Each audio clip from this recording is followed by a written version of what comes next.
Keeling here, and thanks again for watching. It's Monday the 23rd of November. This is your look ahead video.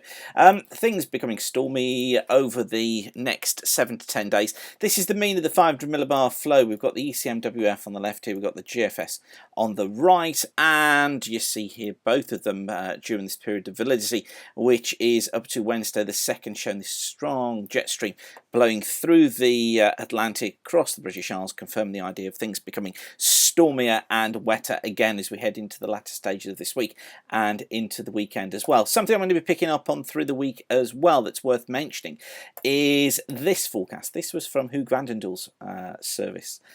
His analog predictions back in September, and this was the mean of the 500 millibar flow prediction for November, December and January. And you see here, look, that it got the idea of a trough. These low heights sat here across the Atlantic west of the UK, and pretty well smack on what's been going on during the latter part of November, what looks like going on through December. Precip was looking like this. It had got the idea of the west being wetter, I suppose exactly what you'd expect to see given that westerly flow. And also temperature-wise, it got us in above normal temperatures. So certainly some confidence there built in Hugo's forecasts going forward through the winter months, and we'll look at those more in the next few days. This is just a quick look ahead, really, just to bring you up to date with a few things. One of those being the CFS. Week 1 CFS looking like this. Got a ridge built through the UK, higher than normal heights towards the south, lower than normal up towards the north. I think it tends to make too much of this during the course of this week. I think those high heights probably somewhere down here, but what it does highlight is the strength of that westerly jet by the time we're getting into this weekend. And then week 2 squeezes away the higher than normal heights down towards the south here. We've got lower than normal heights towards the north. Of course, the jet slipping its way south through here, so we're seeing that strong jet going through the end of the month and into next week. Got to be watching for some very severe gales. I've said it again, haven't I? Can you really have very severe? No, you can't.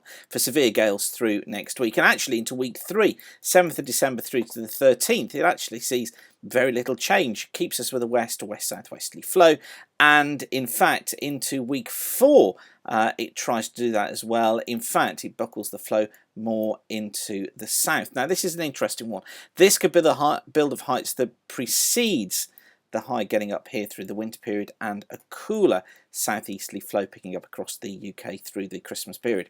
But that's something that we're going to have to watch. But it does put this deep trough here into the Atlantic, feeding some very unsettled conditions down here. That may just precede that possibility of something going on around the Christmas period, to, as I say, to put those higher than normal heights up here, bring in some sort of cut-off feature down here with lower than normal heights, bring us into a colder east to southeasterly flow. So the first part of the picture has been drawn, and those are the sort of features we're going to be concentrating on through this week. It's the sort of information we've been feeding out to private clients now through the weekend. This idea of December being stormy, but back end we need to watch for being cooler, and it creates some confusion for January, but I do think January probably overall goes back into more of an unsettled westerly. But we'll take a look at Hugo's forecasts for the coming winter during the course of this week, because I think they could hold quite an important key. Okay, I'll leave you with that for now, but whatever you're doing, thanks again for watching. Don't forget to check out Gary's fast forecast for the detail for the next few days. But for now, whatever you're doing, keep the sun shining, and bye for now.